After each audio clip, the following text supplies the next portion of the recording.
How to change email address in Temu app. Hello and welcome back to our official help desk. In today's video, I'm going to show you step-by-step process of how you can change your email address in your Temu account. So without any further ado, let us get started. Head over to your Temu app from your device and make sure that you are logged into your Temu account. Now tap on Use section on your bottom page. Then again tap on Settings icon on your top right.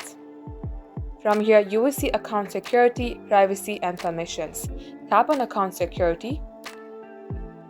Just like so, you will be able to see your phone number, your email address and your password. Tap on Email and here tap on Edit. Now it says that you have to enter a new email address if you would like to associate it with your account.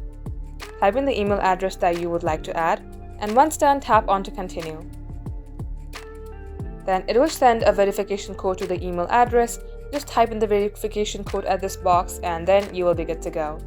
So that is all for today's tutorial. If you would like to see more videos on this topic, then do comment down below and we will get back to you soon with more tutorials like this. In the meantime, what you can do is like this video and subscribe to our channel. Also, don't forget to hit the notification bell to never miss an update from us. Lastly, thank you very much for watching the video till the very end. We will catch you up in our next upload.